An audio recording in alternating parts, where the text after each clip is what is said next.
I'm excited to introduce our next speaker, Michelle Blood. She's a successful, multi-talented artist who first made her mark as and rock singer in Australia. Following a near-fatal car accident that left her with serious injuries, Michelle created positive affirmations while recovering in the hospital.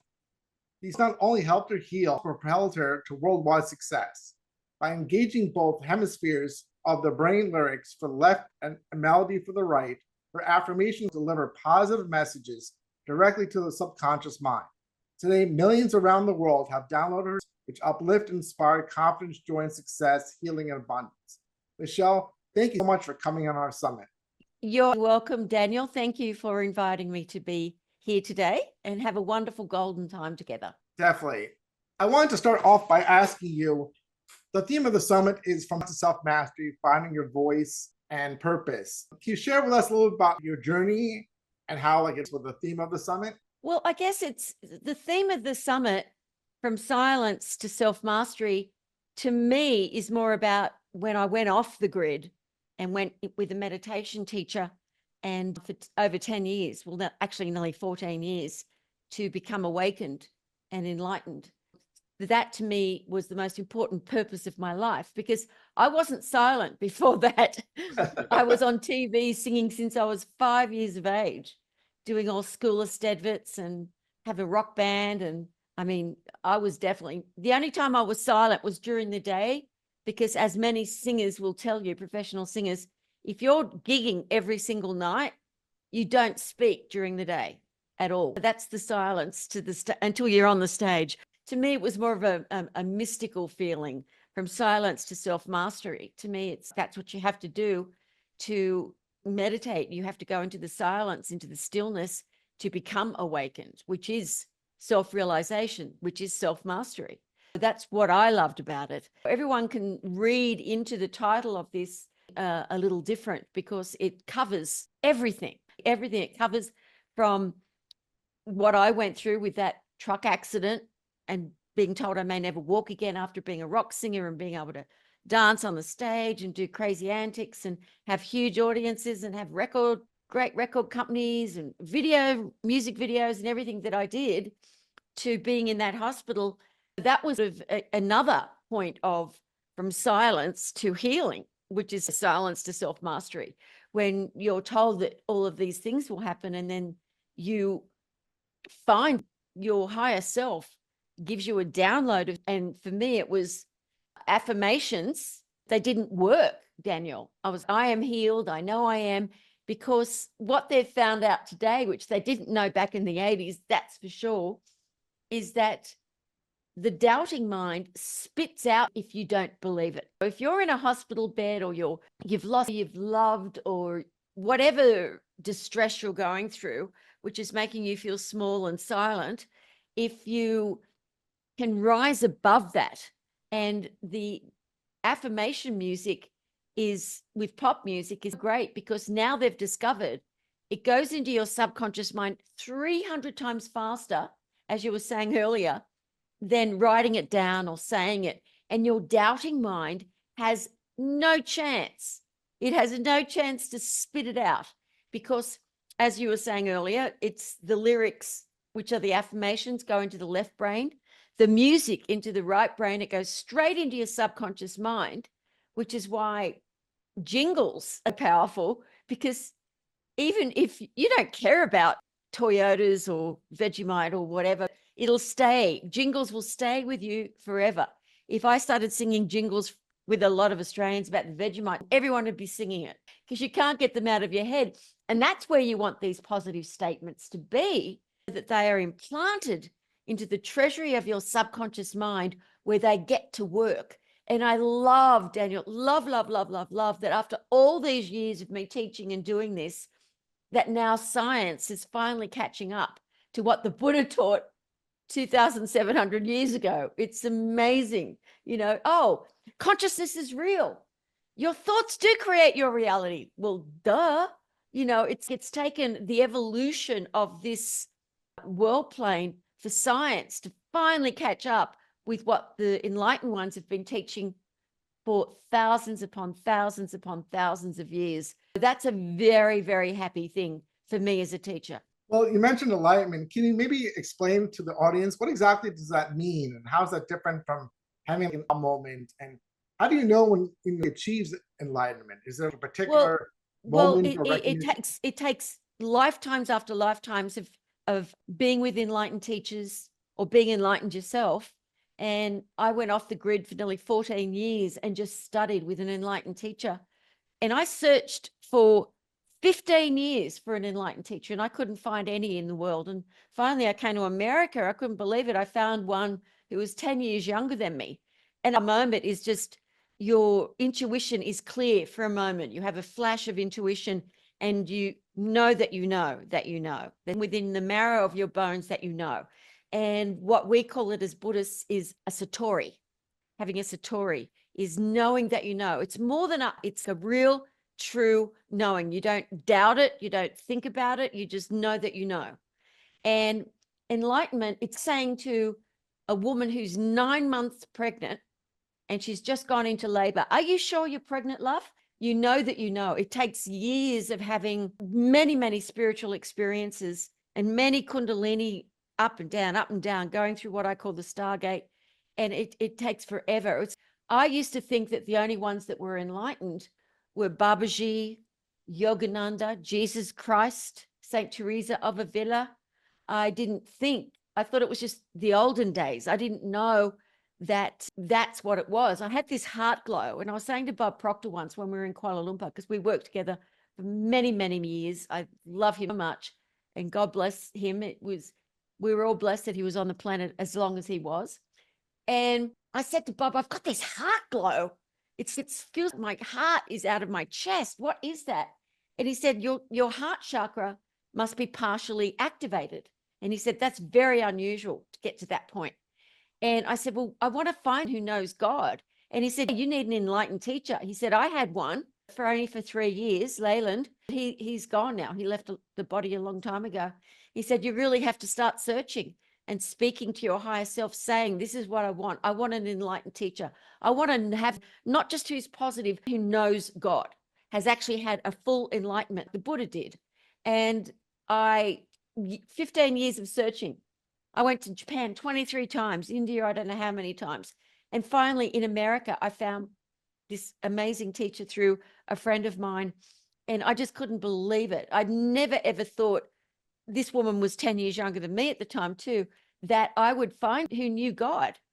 And when I saw her, I saw light coming out of her hands, and I felt tingling on the top of my head, and my eyes welled up with tears. And this American young lady, and I just couldn't believe it. I'm looking around this room of only about 50 people. She just did this little event in San Diego. And I was, why can't they see what I can see? And it was because my heart chakra had been partially activated since I was a child. I was born that way, that I could see my veil, as they say.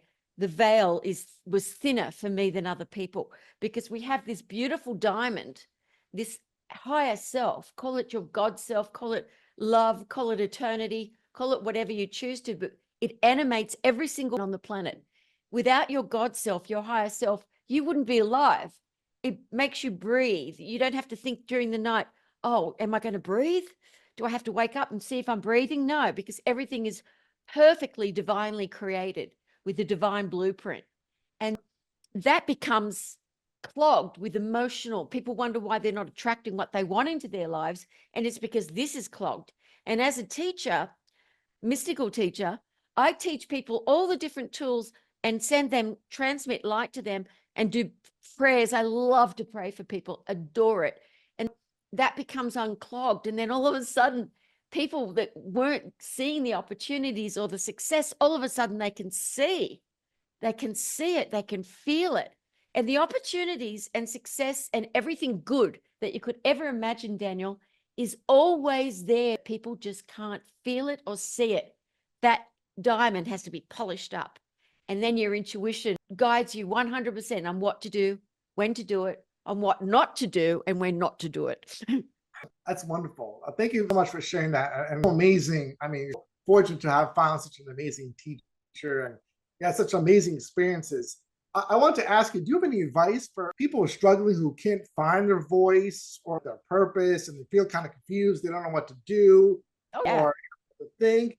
I mean, is there any first steps or what can you tell people in that situation that are really struggling that, that just don't know what's going on? Well, for any of you that are going through that, you are not alone. And I don't mean you're not alone. There's lots of other people going through that too, because there are. I mean, you think you're alone, you're not alone.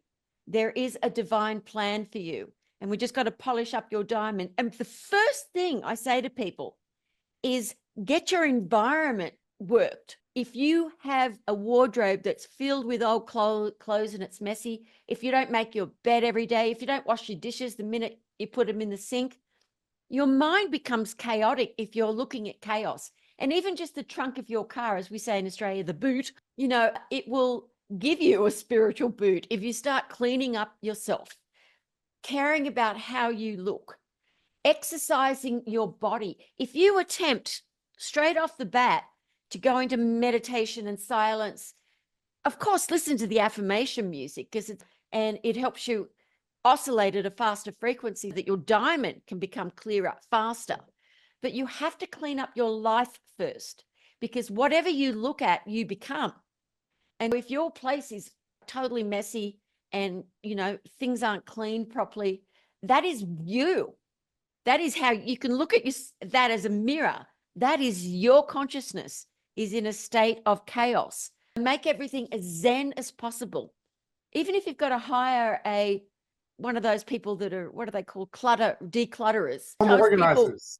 because there's lots of ladies and men that do that now. And during the lockdown, they live that. They thought, I may as well make a business out of it and get your life decluttered first of all.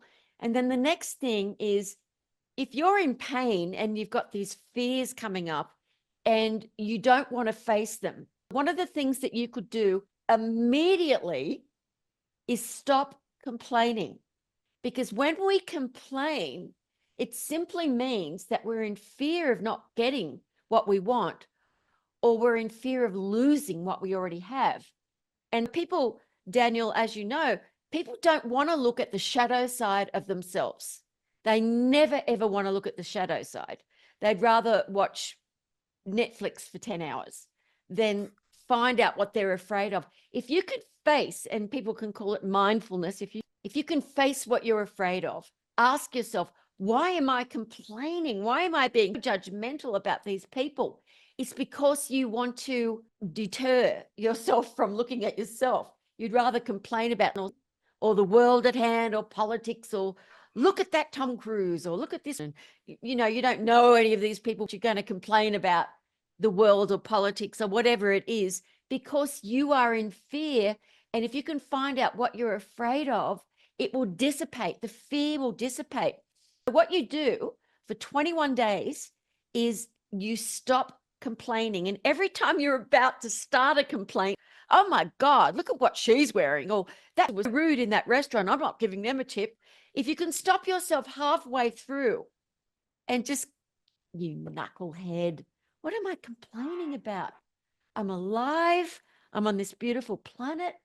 There's nothing I'm afraid of. And I'm just going to face what that is. I'm going to ask myself, what am I afraid of? And there's probably a ton of things you're afraid of. Once you can acknowledge what you're afraid of, if you can stop yourself halfway through a complaint, that's huge.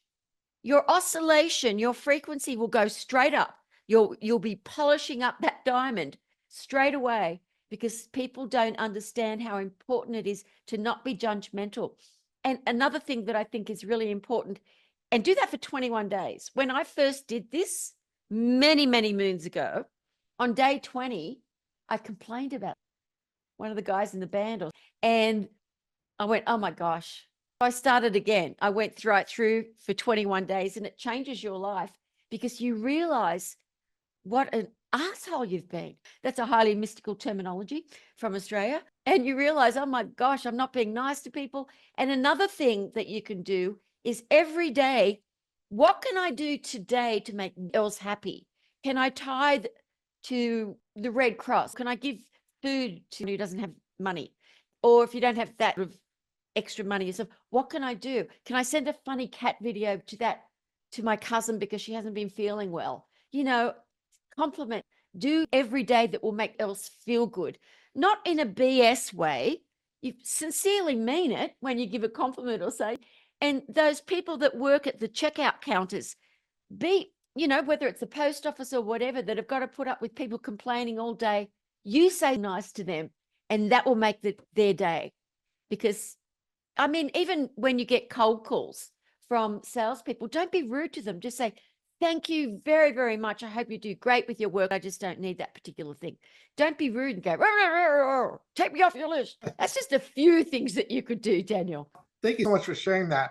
I wanted to kind of talk about, you mentioned before about that, in your journey, you were in a car accident, unfortunately, and you're in the hospital, and you mentioned how you use affirmations to hear yourself. How did you create that? Sorry, could you repeat that? How did you create that? Oh, Yes. well, my higher self created it for sure. I've been a singer for my entire life practically. And I'd even written jingles for people over the years. I'm doing this affirmation that gave me Think and Grow Rich by Napoleon Hill, the audio version with Earl Nightingale, beautiful baritone voice, Earl Nightingale speaking it. And I didn't care about millionaires in the 1920s as American men. I'm a female rock singer in Australia. What I did love is Napoleon Hill's little infant was born deaf. And he would go into his little infant's room every single night and do affirmations, auto-suggestion. You hear perfectly, etc., every night. The little boy ended up getting 30% of his hearing. And talk about a satori. This is what I call a satori, and a big one. When you've heard you think for the first time, because I hadn't heard of affirmations or, back in the 80s, it wasn't, people didn't really know about that thing. I was in the rock world. That was it. I mean, when I first worked with Deepak Chopra and Bob Proctor and Wayne Dyer, I'd never heard of them before I got on stage with them. Just promoters wanted me to go and do my affirmation music with these people I'd never heard of because I didn't live in that world, at all. But anyway, I did the affirmation. I am healed. I know I am. I love myself. I am my friend, because none of those things were true, Daniel. I was not healed. I was very depressed in the hospital, in huge pain. And great, I've got the perfect affirmation, all the things I want that I haven't got right now. But my doubting mind kept spitting it out. Doctors come in, the nurses, you're in pain. And I just said, oh, look, it doesn't work. This is what happens to a lot of people, Daniel, when they do affirmations. It's not working. And I couldn't even write them down because I couldn't move. Right? A couple of weeks later, I had a satori. Oh, music. I asked my brother to go out to music stores because we didn't have internet back then. This is how young I am. Anyway, and he said, no one, there's affirmation cassettes by a couple of different people. It's just people speaking. There's no music. And I said, well, put a blank cassette on for me. And I just started singing straight off the bat because I'd always been able to write singing into a cassette player. I wouldn't forget them. I am healed. I know I am. I love myself. I am my friend. Over and over and over again. That was the first affirmation I wrote. I was healed. Miraculously, that journalists and TV people were interviewing me in Australia to hear about this miraculous healing. And that's how promoters came to me asking me if I could do these affirmations at their seminars, which I thought was crazy. What? No, this is just for my healing. I'm not selling it. And they said, oh no, put them on CDs and sell them at the back of the room. And the first gig I did was with Dr. Wayne Dyer, Dr. Deepak Chopra, Tony Alexander, and Stuart Wilde. Never heard of any of them. And there were 3,500 people who paid $350 each in the 80s to go to this motivational seminar. And I'd never heard of anything like that. And that was a lot of money back then. I was like, what are these crazy people doing? Are they hippies? No, they can't be hippies because they've got money. And I made 500 CDs and I put them at the back of the room. The first place was in Adelaide. And I thought, oh my God, I've made way too many. I've got 6 cities to go after this. They were all by lunch. Everyone in that room had bought my CDs. I couldn't believe it. I'd never seen anything like this in my life. And they paid me $5,000 per city. I just thought it was insane. I wouldn't make that much money in a year because all the money from the rock band goes to the road crew, to the record companies, to the agents, you know, never to the band. The band always has to pay out all this money, even though you're making money. That was insane amount of money. I couldn't believe it. I had no intention of just doing that full time. When I worked with Bob Proctor, he said, I want you to work with me all over the world. I've never seen an audience on fire. He said, I want you to sing your affirmations and talk about your story. He said, because it's incredible. That's how I started working with Bob Proctor. I gave my band 6 months notice, and the wives, because I had to give them at least 6 months notice, because the wives in the band would have killed me. There you go. That's how it happened. Thank you so much for sharing that. It's amazing. I mean, they were able to figure to combine that, because you said I've never heard people doing that. I mean, most people just say affirmations without any music and stuff. You kind of changed all of that. Thank you much for bringing that. Can you share with us a little bit more about, now that you're kind of teaching this stuff to your students, your clients, how has it impacted them? Is there any particular stories can you share with us? Oh, About I've had thousands and thousands of stories, thousands and thousands. The Magnet to Money has been listened to multi-million times all over the world. And that was I just did it as for a bit of fun. Long time even before I met Bob Proctor, and he just loved that affirmation so much. And thank you, Reverend Ike, for the idea. But anyway, healings, children, autistic children who listen to self-esteem that I've got for little children were able to start speaking to other people and not freaking out in public. Healings from cancer, and so many people that were broke and down and out or living in their cars end up having great businesses and become entrepreneurs. I mean, marriages that are tighter, people that were in fear of so many different things, their fears are gone. And it takes more than just the affirmations. If people want to really go deeply, I always do it deeply. Kiss, mwah, keep it simple and spiritual. I've got just, I mean, one young man in Ireland had this business going, and he was just broke, and he kept the business going even though he was paying out and getting more and more loans. And now he teaches meditation in Ireland. He's in the business. Great things have happened to him. And when he was first a student, he was in so much fear and doubt and procrastination. I said, you've just got to close down the shop. It's not making money. Just get rid of it. And he finally was able to do it after a year. He'd been in that shop for 8 years, not successfully. And I guide people in lots and lots of different ways. What helps them the most is, even if it doesn't want enlightenment or they don't want to go deeply, the worst case scenario, if it becomes a student of mine, is that they will have a healthier, wealthier, more positive life, because their consciousness will change. And many, many people come to me just for that. And good, because I don't want anyone suffering in any area of their life, because Daniel, it's just not necessary. It is not necessary to be silent and be feeling a victim, because then you'll never be able to get out of it. You've got to be able to climb out of that rabbit hole into the light. And every single, no matter how hopeless it seemed to them, I believe in them. I speak to their higher self. I know 100% that everything is possible for every single.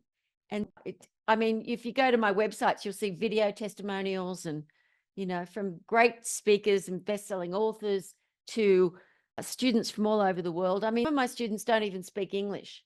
They get the light transmitted to them. They to be in that positive frame of mind, because last weekend I did an event and there were all these new people, and they just couldn't believe, all my students from all walks of life, doctors, dentists, musicians, celebrities. They just said, everyone kept saying, all these people are happy. What is going on here? You know, it's this big love fest. And it doesn't mean that those people were happy straight off the bat. For some of them, they really struggled. They hung in there, and I helped them hang in there because I believe in them and I know that they can do it. Everybody can.